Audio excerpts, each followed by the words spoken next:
인간은 영적 존재이기 때문에 그 영혼에 하나님의 영이 접촉되고 하나님의 영이 그 안에 들어가서 거하실 때 오늘 우리가 제대로 된 이제 인간의 구실을 하게 됩니다. 성경은 우리에게 말씀하시기를 너희 몸이 하나님의 성전인 것과 하나님의 성령이 너희 안에 거하시는 것을 알지 못하느냐, 그렇게 말씀하고 있습니다. 오늘 우리의 육체 안에 그 혼이 있고 영이 있습니다. 그런데 그 우리 인간의 이 영, 지성소 안에 하나님의 영이 들어와서 좌정하시면 오늘 우리가 하나님의 성전이 되고 이제 우리가 이 땅에 하나님의 뜻을 드러내는 백성들이 됩니다. 그래서 하나님이 우리를 택한 백성이고 왕 같은 제사장들이라고 그랬고 오늘 하나님께서 우리를 통해서 세상에 하나님의 영광을 드러낸다고 말씀하고 있습니다. 그래서 오늘 우리는 하나님의 성령이 거하시는 거룩한 전으로 하나님의 성령이 내 안에 들어오셔서 나를 지배하도록 해야 하는데 어떻게 오늘 내가 그런 하나님의 성령이 거하시는 처소로서 준비된 사람이 될 것이냐 하는 것입니다. 첫째는 오늘 우리가 깨끗한 영을 소유해야 한다는 것이죠. 하나님 말씀을 듣고 회개하여 그 하나님의 말씀 속에서 나타나는 그 진리가 그대로 우리 안에 말씀이 육신이 되어 하신 말씀처럼 우리 안에 하나님의 거룩한 인격이 형성될 수 있는 그러한 영적 상태가 되는 것이죠. 깨끗한 마음을 갖고 또 우리 안에 선한 양심을 갖고 거짓 없는 믿음을 가질 수 있는 토양이 되어야 한다는 것이죠. 일생 동안 하나님과 함께 주의 말씀을 주야로 묵상하여 성령이 그 가운데 머물렀고 하나님 마음에 합한 종으로 하나님이 인정하여서 그를 통해서 이스라엘의 구원과 장차 오시는 인류의 구원자신 메시아의 조상으로서의 역할을 감당하도록 하였던 이 다윗도 한순간 세상에 있는 것을 바라보고 세상에 있는 것을 사랑하게 되죠. 그렇게 하는 가운데 그가 다윗답지 않게 큰 실수와 죄들을 짓게 됩니다. 그리고 나서 다시 그가 하나님 앞에서 하나님 말씀을 앞에 깨닫게 되잖아요.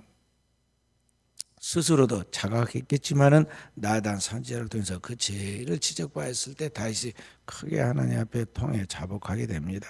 그리고 그가 쓴 시편이 시편 51편의 내용인데요. 거기 보면 그런 말씀입니다. 하고 있습니다. 여기 보면은 9절부터 이 시편 50편 9절부터 주의 얼굴을 내 죄에서 돌이키시고 내 모든 죄악을 지워주소서. 하나님의 내 속에 정한 마음을 창조하사 하시고 내 안에 정직한 영을 새롭게 하소서.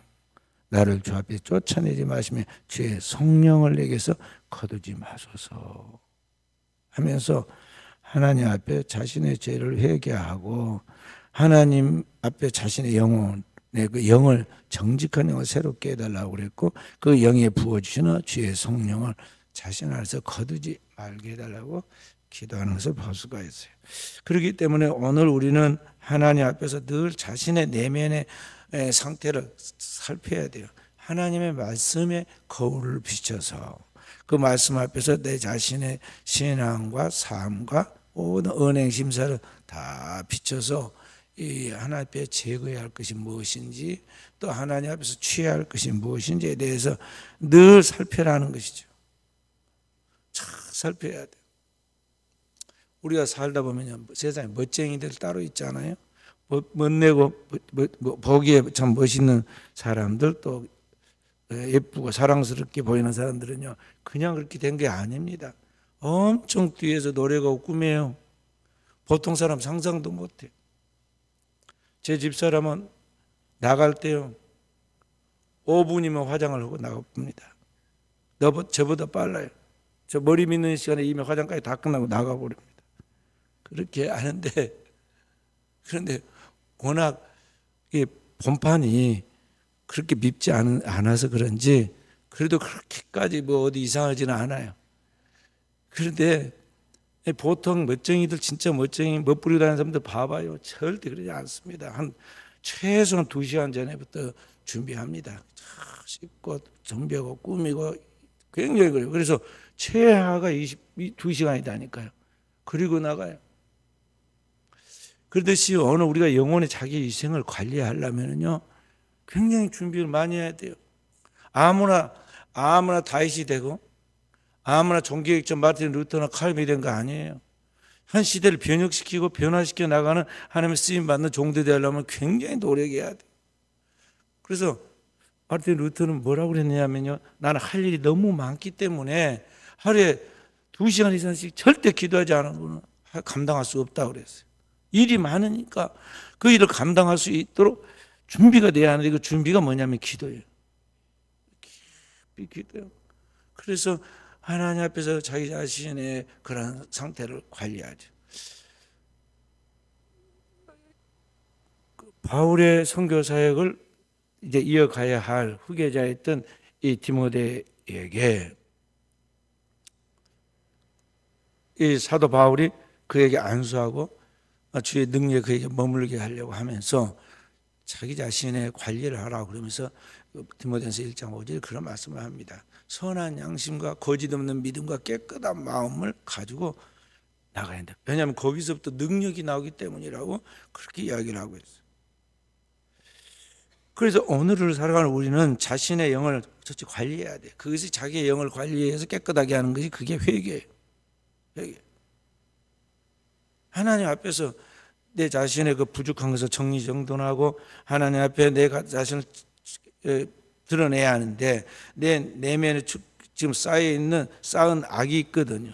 축적되어 있는 내 몸에 배어있는 이 죄성과 함께 죄악된 것들을 다 밖으로 배출시켜 나가고 정리하는 것이 뭐냐면 그게 회개예요.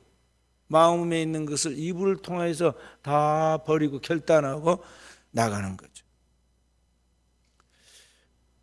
그렇게 깨끗한 심령을 갖고 나아갈 때, 그때 이제 하나님의 성령의 그 그릇에 담기듯이 오늘 우리 몸에 하나님의 성령이 밤에 내린 이슬처럼 와서 머무는 거예요. 보통 인간이 자신이 노력하고 수도와 선행을 통해서 종교적인 도덕적 수양과 많은 지식을 통해서 습득해 가지고 뭔가 거룩해진 줄 알고 굉장히 모든 종교에서 선행 또 고행 또 수양들을 쌓고 굉장히 참선을 하고 그러합니다. 그런데 그렇게 해가지고 인간이 거룩해지거나 선해진 게 아니에요. 우리나라에서 아주 존경받는 종정이었던, 그러면서 고승으로 불렸던 성철 스님 같은 경우에는요 정직한 분이라 사람들이 와서 자기를 막 지지하고 그랬어요. 왜냐하면은 불교계에서 가장 큰 어른으로 그 조계종의 종정으로 추대돼 가지고 딱 됐다면, 오늘 우리로 말하면 총회장의 이제 그 추천을 통해서, 뭐 선거한 게 아니라 추천을 통해서 결정이 되고 올라갔어요. 그런데 거기 취임식 안 가버립니다. 그게 얼마나 훌륭해요? 옷도 누더기 자기가 입고 다니는 장상 빨아가지고 또 입고, 또 꾸며가지고 또 빨아가지고 입고, 아주 진짜 입고 다니는 옷이 누더기 아주 따로 누더기.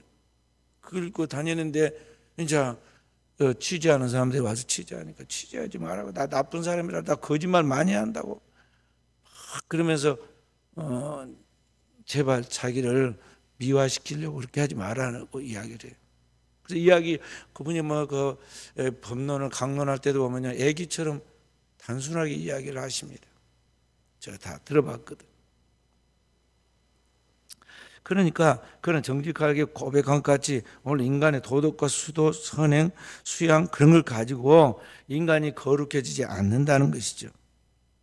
그런데 사람들은 그렇게 해서 자기가 깨끗해질 수 있다고 생각하고, 자기는 양심적이고 바르게 산다고 생각하고, 그렇게 자기는 더 좋은 곳으로 또 어디 천국에 갈 수 있다고 그렇게 착각을 하고 있다 이 말이죠. 그런데 결코 성경은 인간이 그러한 노력을 통해서 선행을 통해서 거룩해지지 않는다고 말씀하고 있죠. 로마서 3장 23절에 모든 사람은 죄를 범하여 하나님의 영광 이룰 수 없다고 그랬어요. 로마서 3장 10절부터 계속 보면은 이 땅에 의인은 없나니 하나도 없도다. 모든 사람이 다 그렇게 치우쳐서 한 가지 악을 범하고, 그 입에서 나온 것은 많이 독사의 독이 뿜어져 나온 것과 같고, 그 목구멍에 열린 묻은 것 같아서 끊임없이 거짓말을 내뱉어서 지옥으로 떨어진다고 그렇게 성경이 우리에게 가르쳐주고 있어요. 그리고 인간 그 자체를 그런 영적 진단으로 내다보면은요, 선한 것은 단 1%도 없는 전적으로 부패한 존재, 토탈 디프레퍼티, 전적으로 타락하고 부패해서 희망적인 것은 단 1%도 없는 존재라는 것을 알게 되는 거죠. 그래서 인간 스스로의 힘으로는 그런 문제를 해결하고 극복해서 더 나은 곳으로, 더 나은 영원한 생명으로 나아갈 수 없다 이 말이에요. 그래서 사도 바울은 자신을 죄인의 괴수라고 그랬어요. 존 칼빈은 뭐라고 그러냐면 메스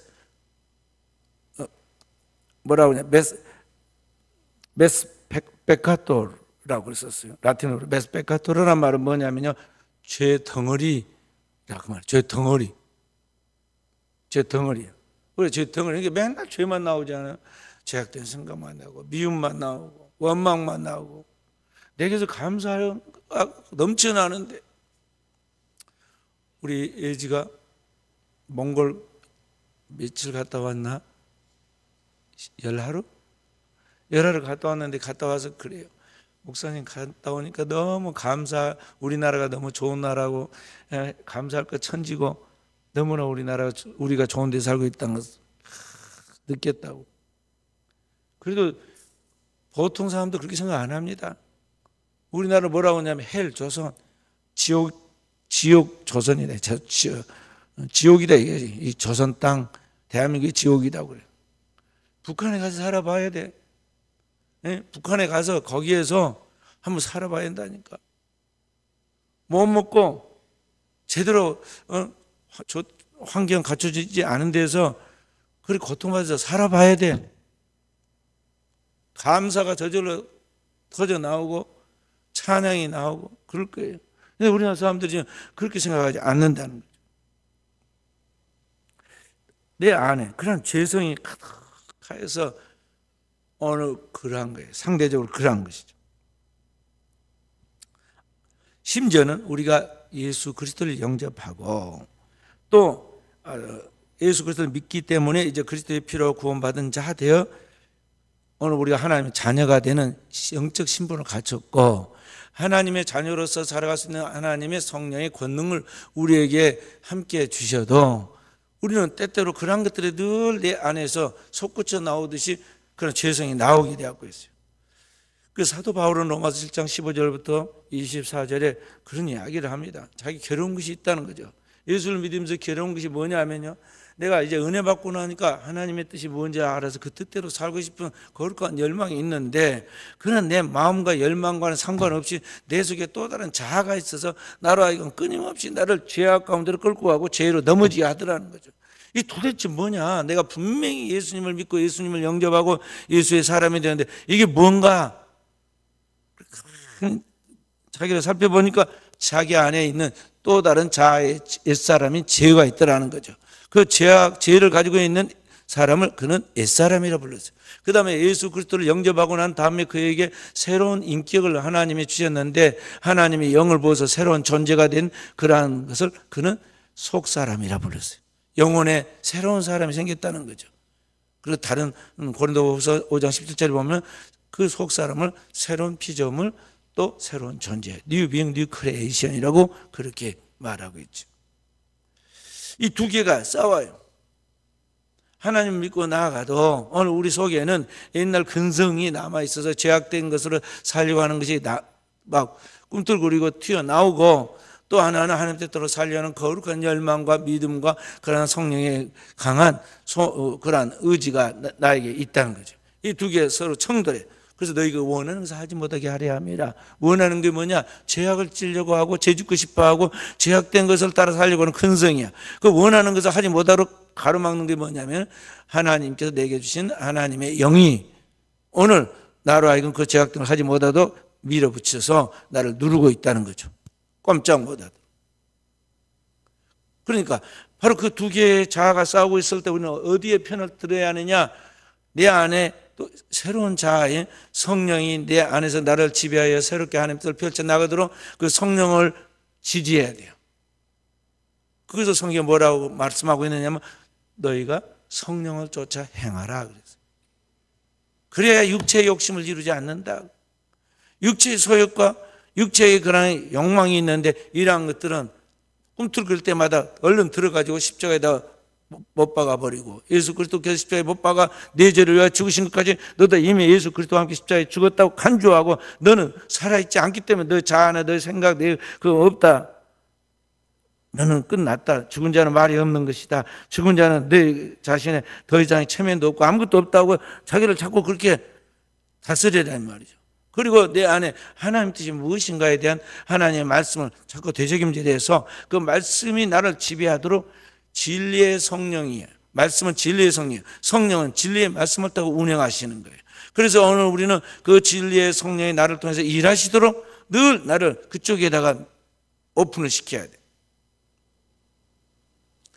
그렇게 할 때 오늘 죽은 내 영이 살아나게 되고 내 영혼이 살아서 잘 되니까 어떤 현상이 나타나냐면 정신도 온전해져요. 옛날에 맨날 생각하는 것이 미친 짓만 생각해, 망할 짓만 구상하고 사고만 저질 것만 자기도 모르게 궁리해가지고 행동해. 지나놓고 보니까 이게 큰 자기가 잘못된 길로 걸어가고 사고만 쳐놨어.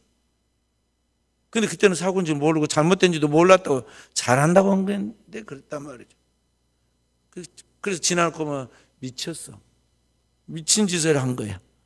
그런데 이 하나님의 성령이 그를 지배하게 되고 하나님의 성령이 충만하면 어떤 현상이 있냐면 그 안에 하나님의 생각이 그를 지배하게 되고, 하나님의 생각, 그 하나님의 말씀이 생각나면서 주의 뜻이 분별돼서 어떻게 하는 것이 가장 현명하고 지혜롭고 복된 것인가를 환하게 보이는 거예요.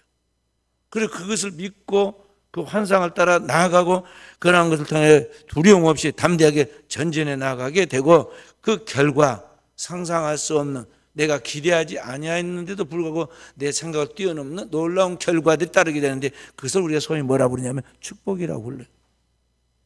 축복. 그래서 항상 결과는, 하나님 믿는 결과는요, 우리가 생각보다 훨씬 뛰어난 축복들을 주었잖아요. 옛날에 이만큼만 바라보면서 이렇게만 하나님만 해주면 좋겠는데 저렇게만 해주면 좋겠는데 우리는 그렇게 어린아이들이 뭘 소원하듯이 그랬단 말이죠. 그런데 나중에 지나놓고 보면요, 그까짓 건 아무것도 아니고 하나님이 엄청난 축복을 우리에게 부어주셨어. 그래서 우리가 저절로 감사가 나오고 하나님의 은혜라는 말이 나오고, 하나님을 향해 하나님의 높고 위대하신 그의 사랑을 찬양하게 된 거예요. 그래서 오늘을 살아가는 우리 하나님 백성들은 이러한 높은 수준의 거룩한 중생과 성화의 삶을 살아갈 수 있는 사람이 되도록 하기 위해서 나아가야 하는데, 그것은 내 의지로 되는 게 아니다. 물과 성령으로 거듭난 자의 삶은, 아기가 자기가 태어나고 싶다고 태어난 거 아니잖아요. 그러듯이 하나님께서 여러분과 저를 거듭나게 만들어 줘야 돼요. 어느 날 하나님께서 교회를 다니고 있는 우리를 하나님께서 하나님의 말씀과 성령을 통해서 거듭나게 하셔요. 그래서 중생이라고 그래요. 중생. 교회에 들어와서 잠만 자도 내가 예뻐라고 그래요. 우리 학생들. 교회에서 졸고 있어도 예뻐. 왜 그러느냐? 그 영혼이죠. 하나님의 말씀을 듣고 있으니까 언젠가는 저게 거듭납니다. 지금은 저 아무것도 말기도 못 알아듣고 철이 없는 것 같아도요, 그 영혼이 하나님의 말씀을 듣고 은혜를 받고 어느 순간인가 이게 마치 콩깍지가 딱 벌어지듯이 땅속에 묻혔던 거기에서 새 순이 쑥 올라오듯이, 움이 돋고 올라오듯이 어느 순간인가 이게 영적으로 탁 이게 열려서 믿음이 들어가고 새로운 사람으로 바뀌어요. 그 때와 그 시간을 내가 모를 뿐이지 분명히 그런 현상이 있다는 걸 알기 때문에 그냥 교회만 와라고 하는 거죠. 교회 와서 예배 드리면요, 뒷꼭지로 들어도 다 나중에 은혜를 받게 되었고 있어. 예배 끝나고 나면은 나 사실 설교니라고 보지도 못했는데요. 아유 목사님 죄송해요. 내가 예배 시간에 계속 돌아왔는데 아직 하나님의 말씀을 묵상해가지고 말씀을 대언하기 바쁜데, 보기는 봐도 지금 하나님 말씀을 직면하여 대언하느라 그 존재 한 번쯤 잘 사실 모르거든요. 그런데 우리는 그렇게 느끼죠. 그러다 자기의 영혼이 하나님의 말씀을 지금 듣고 있다는 걸 알아야 돼요. 그렇게 해서 우리가 영적인 성장을 통해서 어느 순간에 이제 계속적인 변화를 가져오는데, 이게 이제 첫째는 복음이 깨달아집니다. 주님이 누구시고 그분이 오늘 오셔서 나를 위하여 하신 일이 무엇이며 그 십자가의 사건을 통해 내가 어떤 새로운 피조물이 되는가에 대한 인지가 지각이 열리게 돼요. 그러면서 내가 진심으로 회개하게 돼요. 하나님 앞에서 나를 위하여 내 죄를 짊어지고 십자가에서 영혼을 속죄하신 그분 앞에 내가 얼마나 하나님 말씀을 알지 못하고 잘못 살았는가에 대하여 불신하고 불순종한 그 죄악과 함께 잘못된 삶의 결론들을 나타내는가에 대하여 깊이 통해 자백하게 되는데, 그렇게 해서 회개하여 그 회개하여 모든 죄를 다 하나님 앞에 고백하여 주님께서 내가 너를 위하여 다 죄를 사했노라고 그걸 확인시켜주는 마지막 확인이 뭐냐면 죄사함의 확인인데, 그게 뭐냐면 성령을 그게 선물로 부어주는 거예요. 이미 너는 회개 다 했고 너는 죄를 다 속죄 받았으므로 내가 너에게 이제 하나님의 선물이 하나님의 영을 부어주노라 하면서 성령을 부어주신다는 거죠. 그래서 그리스도인은, 진정한 믿음으로 사는 그리스도인은 성령 충만한 것이 그의 신앙의 가장 중요한 과제예요. 에베소 5장 18절에는 이 세대가 악하기 때문에 오늘 우리가 주의 뜻이 무엇인가를 분별하면서 나아가되 이 세상 본받지 말고 술 취하지 말고 성령의 충만함을 받으라고 그랬어요. 성령의 충만함을 받으라. 오늘의 시대에 가장 시급하고 중요한 것은 공부 많이 하고 돈 많이 벌고 사회에서 큰 기업을 일으키거나 제국을 건설하는 것이 아니에요. 오늘의 이 시대에 우리가 영원한 생명을 하나님 앞에 간직해서 하나님 앞에 가도록 하기 위해서는 우리의 영혼에 가장 중요한, 내 영혼이 잘 되고 범사 잘 되고 강건하여 자손 천대까지 영원히 하나님 나라까지 갈 수 있도록 만드는 그 영혼에 하나님의 성령의 충만함이 주어지는 것이다 하는 거죠. 그래서 거기에다 목표를 두고 달려가야 돼. 그래서 그 영적으로 자기 영이 성령 충만해서 시와 찬미와 신령한 노래가 흘러나와야 하는데, 그것이 되지 않고 마음의 염려와 근심이 가득하여서 눈앞에 보이는 현실에 눌려가지고 좌절하고 원망하고 낙심되고, 그게 마귀가 바라는 거거든. 속지 말아야 돼요. 다 이 세상에 있는 건 지나가는 거예요. 이 세상과 세상에 있는 것들은 아무리 대단하게 보여도 사라지고 소멸하고 지나가는 것이라는 걸 알아야 돼요. 거기다 매이면 안 된다는 거죠. 지금 현재 우리의 삶은 하나님의 백성으로서 거룩한 뜻을 위하여 최선을 다해 오늘이 전부인 것 같이, 오늘이 영원인 것까지 최선을 다해 살 때 거기에 매이지 말라는 거죠. 그리고 최선을 다해 살고 지나가면 끝나는 거예요. 나머지는 하나님께 맡겨야 돼요. 선악간에 그분이 판단하시고 그분이 상을 주실지 심판을 할지 결정할 거예요. 오지 않는 미래는 아직 우리가 손에 잡히지 않았고 내가 어떻게 할 수 없기 때문에 미리 오지 않는 미래까지 자기가 그때까지 살지 안 살지 몰라. 그런데 외상으로 끌어다가 말이죠. 근심 걱정하니라고 밤을 새우고 얼굴에 주름살이 늘고 그럴 필요 없어.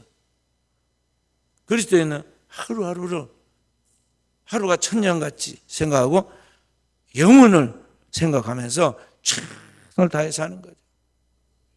그 딱 살았으면 걱정 말고 이제 자야 돼. 저는 잠이 안 온다는 사람 보면 이상해. 아니, 하루 최선을 다하고 나면요, 저녁에 잠이 얼마나 편안하고 쉽게 잠이 오는데, 딱 이제 다 일과 끝 그러면 이제 다 씻고 이제 딱 눕잖아요. 그러면 얼마나 편안하잖아요. 그러면요 5분 안에 잠이 들어야 돼. 다 기도했으니까. 자동차 서울에 저기까지 400km를 달려왔어. 막 엔진이 막 뜨거워. 그래도요 이제 다 왔으면 뭐 해야 돼요? 시동 끄면 돼. 그러면 조용해. 조금 있어 엔진도 다 熄고. 그러면 언제 이 차가 그 요란하게 달렸는지 소리를 냈는지 알 수가 없지만 하여간 그 자리에 고요하게 있다가 하루를 달려온 차처럼 말이죠. 딱 일과 끝났으면 최선을 다해 살았으니까 그 다음에 시동을 꺼. 그러면 주님께 다 맡기고 사랑하는 자에게 잠을 주시는 도 다 하고 자면 돼. 잠이 안 와서 TV를 켜고 보고 잠이 안 와서 핸드폰을 켜고 보고 뭐 어쩌고 저쩌고. 그게 이제 삶의 자세가 지금 아직 영적인 삶이 아니기 때문에 그런 거예요. 그리스도인은 이 세상의 풍조를 따라가면 안 돼요. 세상 사람들은 밤낮 없이 잠도 안 자고 TV도 키고 뭣도 보고 그래가지고 결과적으로 뭐냐면 그렇게 죄짓게 만들거나 그러한 상품을 사게 만들거나 그런 것을 가지고 원망하고 잘못된 죄질 궁리를 하게 만들어. 그게 별로 유용한 게 없어. 필요할 때만 검색하면요. 지금 기계가 좋으니까요. 뭘 검색하려고 한다. 3분 안에, 빠른 사람은 1분 안에 다 검색 끝나. 그러잖아요. 요새는 AI 인공지능이 장착되어 가지고 말이죠. 말로 하면 돼. 딱 눌러놓고 말이죠. 나 뭐 하려고 그러는데 프로그램 좀 짜줘. 뭐 좀 검색해줘. 말만 하면요. 척척척척해. 편지도 손을 쓸 것도 없어. 지금은 그냥 막 말만 하면 지가 막 씁니다. 나중에 봐갖고 오자만 고치면 돼. 얼마나 편한 세상이 되었어요. 그리고 이제 하나님 앞에 좀 성경도 읽고 기도도 하고 조금 하나님 앞에 머무르는 시간을 가져야 하는데 말이야. 하나님 앞에 머무르는 시간은 이 눈곱만큼이나 하고, 그리고 이 쓸데없는 시간 낭비하는 그것은 너무 많이 시간을 낭비한다고. 지나놓고 보니까 항상 그렇더라 이 말이에요. 저부터. 우리 모두 안 그래요? 속지 말아야 돼. 마귀한테 또 끌려가는구나.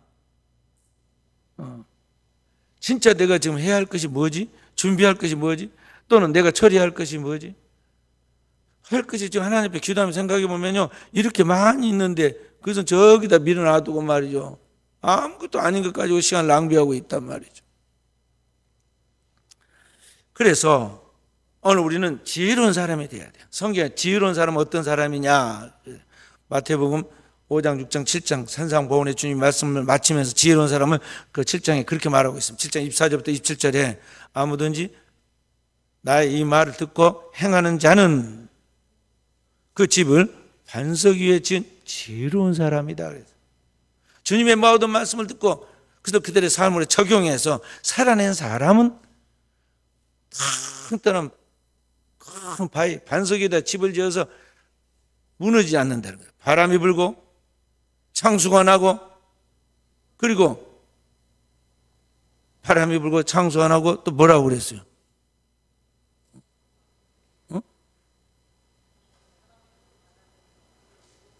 벽에 부딪혀도 무너지지 않는다. 무너지지 않아. 왜냐하면 반석에 집이 지어졌기 때문에. 그 다음에 어리석은 사람은 또 어떤 사람이 주님이 말씀해. 어리석은 사람, 눈에 보이게 성공적으로 막 집을 멋지게 지었다. 화려한 왕궁 같은 집을 짓고 천년만년 살 수 있도록 다 갖춰놓고 준비해놨어요. 누가 보내준 유튜브인지 뭔지 영상을 보니까요, 트럼프 집이라고 구경시켜 주더라고요. 트럼프하고 오바마 집을 비교해 가지고 했는데 전부 다 안에 내부가 금으로 장식되어 있고 금그릇을 쓰고 뭐 금으로 된 뭐 이렇게 침대 뭐 이렇게 다 해놨어요. 트럼프 빌딩이 있고. 그런데 그렇게 만들어 놓으면 뭐 할 거예요? 그래서 천년만년 살 것 같지만은요, 그 기초가 그 집을 지은 기초가 반석이 아니라 모래이라면 그게 어찌 되겠냐는 거죠. 바람이 불고 창수가 나고 그 집에 부딪힐 때 무너지는데 그 무너짐이 심하니라 그랬어요. 그걸 모래 위에 지은 집이라고 그래서 사상누각이라고 그래요. 한순간에 무너져 버린 거죠. 그래서 오늘 우리 그리스도인은 지혜로운 사람으로 살아야 돼요. 그게 뭐냐면 하나님의 말씀의 기초 위에, 하나님의 말씀의 반석 위에 오늘 우리의 집을 짓는 거죠. 주님을 따라서 배와 그물을 버려두고 부모 형제도 다 버려두고 주님을 따랐던, 일생 따랐던 사도 베드로가 주는 그리스도시요 살아계신 하나님의 아들이십니다 고백하고 주님을 따를 때 주님이 뭐라고 말씀하시느냐? 너는 베드로라. 이 반석에 내 교회를 세우니 음부의 권세가 이기지 못하리라. 너는 베드로, 반석이라는 거예요. 어떤 반석이냐? 반석이신 그리스도 위에 또 반석으로 자기가 집을 지었다 이 말이죠. 그러니까 너는 결코 영원히 무너지지 않는다는 거죠. 음부의 권세가 너를 이기지 못하리라. 내가 너에게 천국 열쇠를 주리니 닫으면 10사람이 있고 열면 5사람이 없는, 그런 천군 열쇠 준다고 그랬어요. 그래서 네가 땅에서 열면 하늘에서 열리고 땅에서 닫으면 하늘에 닫히고, 그러한 축복을 주었어요. 그러니까 이게 영적이면서도 만물을 통치할 수 있는 그런 영원한 축복을 준 거 아니에요. 그런 축복을 받은 사람들이 그리스도인이라는 걸 우리가 알아야겠어요. 그래서 그런 하나님의 축복을 받도록 우리는 늘 땅에 있는 것을 구하지 말고 먼저 하나님의 나라와 의를 구하고, 그 하나님의 뜻이 하늘에서 이룬 것이 땅에서 이루어지기를 구하고 기도하고 나가야 돼요. 할렐루야. 다 기도했어요. 그러지 말고 말이죠. 어제 먹은 밥이 오늘까지 다 남아있지 않잖아요. 매일 기도해야 돼. 기도하고 또 기도하고. 어떤 권사님이 저보고 옛날에 그러더라고요. 목사님 맨날 쥐어만 오고 있다고 그래요. 아니, 아기가 엄마 그리고 부르기만 하면 다 되잖아요. 알아서 엄마 하면 뭐 애가 배가 고픈지 기저귀를 갈아야 할 것인지 아니면 애가 지금 뭐가 필요한지 엄마만 부르면 돼. 다 아는 거예요. 누구든지 주의 이름을 부르는 자는 구원을 받는단 말이죠. 그래요. 주님 앞에 기도하면서 논리적으로 막 그렇게 기도할 필요 없어. 그 신경 쓰게 되겠어요? 우리가 이제 이 대중기도를 할 때는 이 이성적 사고를 가진 사람들이 잘한다 못한다 평가를 하니까 이 사람들 들을 때는 우리가 기도할 때 조금 구상을 해가지고 기도를 하잖아요. 그래, 기도한 것은 뭐냐면 이 백성들을 듣는 백성들을 위해서 기도를 한 거예요. 근데 하나님 앞에 기도할 때 그렇게까지 예의를 갖추고 체면을 갖추고 기도할 필요 없어. 누구든지 주의 이름을 부르는 자는 주께서 구원을 하시니까 주님의 앞에 부르는 그 기도가 상달만 되면 돼. 주께서 귀를 기울이셔 내 부르짐을 들으시고 나를 기가 막힐 웅덩이와 수렁에서 끌어올리신다고 그랬어요. 그렇기 때문에 기도만 하면 주님은 어떤 작은 신음소리를 다 들으시고 우리의 기도를 들으시고 응답하셔요. 어디에서 신음소리로 신음해도 주님은 다 아셔요. 다 들으셔. 학생이 운동장에 1000명이 있어도요, 자기 엄마는 자기 자녀가 어디에서 지금 놀고 있는지 어디에서 지금 부르는지 다 알아요. 어쩜 그렇게 잘 듣는지 부모는 다 듣고 있다고. 똑같아요. 하나님은 우리의 작은 신음소리도 들으신다는 거죠. 다윗은 시편 19편 14절에 나의 입술의 모든 말과 나의 마음의 묵상이 주께 연락되기를 원하나이다 그랬어요. 그의 신음소리, 그 모든 기도가 하늘에 상달돼가지고 성경에 기록돼서 오늘 몇천 년이 지나 지금 우리가 그 똑같은 기도를 배우잖아요. 그래서 오늘 우리는 바로 그와 같은 영적인 삶을 통해서 우리 자신을 하나님 앞에 살아가고 있는가 우리를 점검해야겠어요. 대부분의 많은 크리스찬들이 교회를 습관적으로 다니고 있지만은 마치 2000년 전에 예수님께서 유대인들에게 외식하는 서기관과 바리새인들이요 회칠한 무덤과 같다고 책망과 같이 오늘날인데 크리스찬들이요 아직 그런 단계에 도달하지 못했으면서 도달한 것 같이 자기를 착각하면서 보내고 있어요. 하늘에서 하나님의 아들이 역사의 마지막 때 이 하나님의 아들이 이 땅에 인간의 몸을 입고 내려오시죠. 말씀이 육신이 되어 우리 가운데 거하신 하나님의 독생자예요. 바로 그 예수 그리스도께서 이 땅에 오심으로 유대 베들레헴 땅에 탄생하셔서 예수 그리스도를 통해 인류 구원의 역사가 이루어진 것 같이 오늘 우리 개인의 삶에도 살아계신 주님과 나와의 인격적인 만남의 그런 인카운트가 나타난 때가 있어요. 하나님과 만남의 그런 결정적인 순간이 있다니까요. 이거 되면은 어느 날 밤에 예수님과 밤에 그가 조용히 찾아왔지만 그때 그가 거듭나는 순간이었단 말이에요. 주님을 만남으로 깨지고 변화되었어요.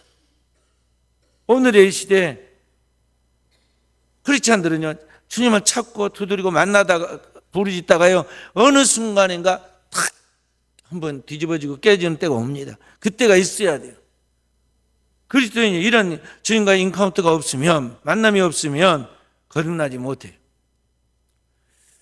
제가 사람들이 가기 싫어하는 해모시설은 교도소에 주기적으로 갑니다. 누가 환영해 준 것도 아니고 거기 가면 월급을 준 것도 아니고 누가 잘 왔다고 칭찬해 준 것도 아니에요.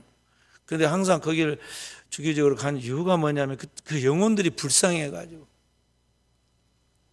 그런데 가면은 제가 꼭 빠뜨리지 않고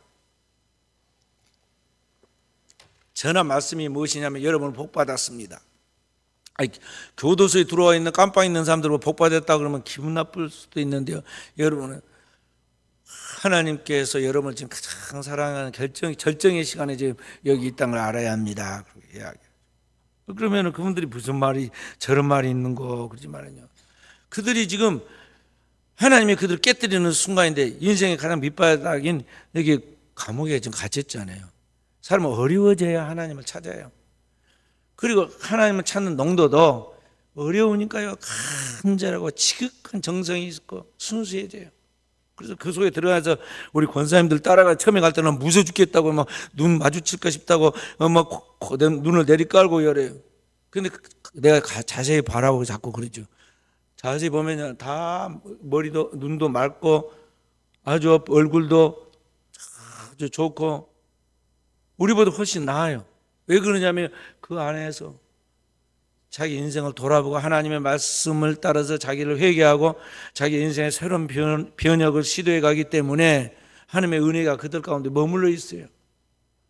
그리고 하나님이 그들을 지금 깨뜨리는 순간에 와 있다는 거죠. 새 출발하는 그런 과정이에요. 그래서 그 영혼들이 지금 하나님 앞에서 한 사람 한 사람 새롭게 만들어져 가고 있기 때문에 마치 용광로에 집어넣고 그들을 잘 재련해서 마지막에 정금이 툭 튀어나오듯이 지금 그런 결정의 순간에 와 있기 때문에 제가 그런 영적인 눈으로 보고 그들을 여러분을 복받았습니다. 여러분을 가장 사랑하는 하나님의 시간 속에 지금 들어있다는 걸 알아야 합니다. 하고 이야기를 한 거예요. 우리 안에 그러한 인생의 전환점이 만들어져야 한다니까요.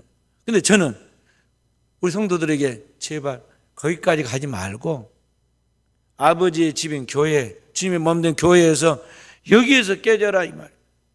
교회를 통해서 교회는 아버지의 집이고 오늘 우리의 영혼이 하나님 앞에서 새롭게 출산해서부터 마지막 임종회까지 모든 것을 만들어가는 하나님의 그러한 용광로와 같고 훈련소와 같은 곳이에요.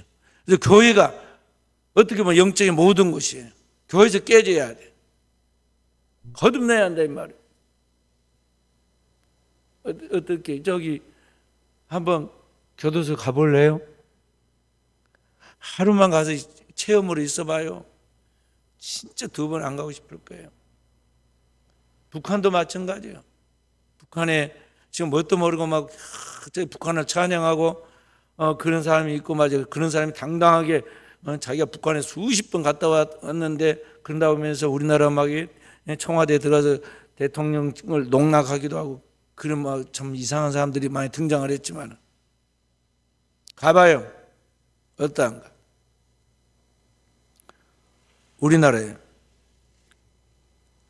우리 한인 출신이 미국인이 된 케네스 베라는 선교사가 있었는데 배준호 북한에 잡혀서 735일 동안 억류되어 있었어요. 그 동안에 몸무게가 20kg가 빠졌어. 그래서 몸무게가 5kg만 빠져도 몸에 막 금방 표가 나는데 20kg가 빠졌어요. 얼마나 됐겠어요. 그 북한에서 거기서 날마다 한 사람도 없이 혼자서 밥 먹고 일어나서 작업하고 그렇게 생활하는데 희망이 단 1%도 없었다고 그랬어요. 오직 할 수 있는 것은 자기가 하나님을 찾는 것뿐인데 하나님께 찬송하고 기도하고 하나님께 나아갑니다. 성경을 그 2년 동안에 몇 번 읽었느냐? 17번 읽었다고 그랬어요. 대단해요. 강제 노동을 하면서 여기 735일 동안 그러니까 2년 조금 넘었어요. 그런데 17번 읽었어요. 제가 성경을 가장 많이 읽을 때요. 2년 동안에 12번 읽었어. 2년 동안에 12번. 그런데 여기 17번을 읽었단 말이죠. 저는 성경만 읽고 이제 물론 학교 공부할 때니까 공부하면서 했지만은 당연히 신학생이니까 그럴 수 있잖아요. 그런데 문제는 이 사람은 노동하고 뭐하고 다 이렇게 하고 성경을 17번을 읽었다니까요. 그렇게 했더니 마침내 상상할 수 없는 기적이 나타나는데 거기에서 나오게 되죠. 거기는 수많은 성도와 기도의 동역자들이 있어서 그 기도의 도우심 속에 하나님이 그를 그 죽음의 자리에서 끌어내 준 거죠. 그러니까 하나님께서 그를 깨뜨리는 거예요. 깨뜨려.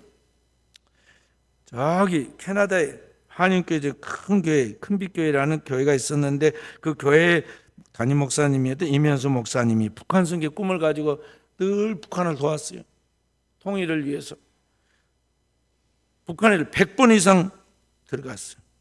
그 어려운 사람들 다 도왔는데 이 사람 또 잡혀 들어갔어요. 그래서 사형 선고를 받았다가 나중에 노동 교화 명령으로 바뀌어서 사형은 당하지 않았어요. 그 사람도 역시 거기 억류되어 있는 동안에 몸무게 20kg가 빠졌어. 이 사람은 아까 케네스 베보다 더 긴 31개월 동안 억류 생활했어요. 북한에서. 아침 7시부터 시작해서, 그런데 그가 하는 것은 뭐냐면 저녁 8시 이제까지. 그래서 하나님 앞에 온전히 올인하는 거예요. 무엇을 하든지. 자는 시간까지. 그래서 자기가 체크를 해봤어. 체크를 해봤더니요, 주일을 몇 번 지켰는가, 그분은 주일로 계산했어요. 주일로 계산했더니 주일을 130번 딱 드리니까 그 다음 주에 나왔어요. 주일을 100. 그래서 예배 성공자 돼야 한단 말이죠. 그 사람은 캐나다에 살고 있었으니까 영어를 사용하잖아요. 그래서 거기에 있는 동안에 영어로 된 성경을 한 번, 한국말로 된 성경을 4번 읽었어요. 그 다음에 성경을 글로 쓸 수가 없기 때문에 성경 구절 700개를 암송했어요. 그 다음에 찬송가는 통독했어요. 아니, 완전히 통째로 했어요. 다 청. 그러니까 그냥 성경 안 보고도 성경 700개 절 정도 암송을 했으니까 거침이 없죠. 그 다음에 찬송가는 다 암송을 했어요. 어떤 찬송이든 그냥 부르면 나오는 거예요. 하나님이 그렇게 만들어 가신다 이 말. 만들어 가요. 그래서 오늘을 살아가는 우리가 하나님의 그러한 거룩한 성격 속에서 이랑 깨어지고 거듭나고 그 다음에 영적인 성장을 통해서 주님의 형상으로 만들어져 가는데 이게 빠르면 빠를수록 좋다 하는 거죠.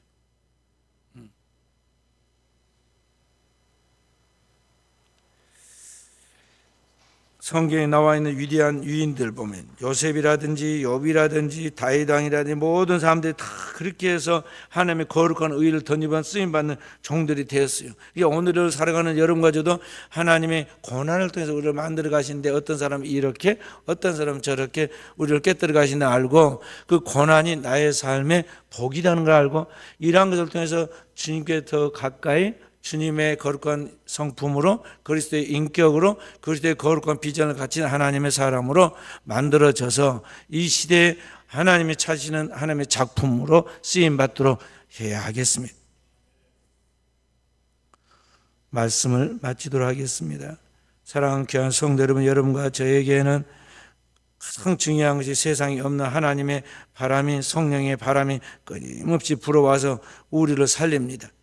그 하나님의 성령이 오늘 우리 가운데 불어와서 우리를 어떤 힘든 과정 속에서도 우리로 하여금 하나님의 작품이 되기까지 우리를 놓지 않고 하나님의 선한 목적을 이루어 갈 것입니다.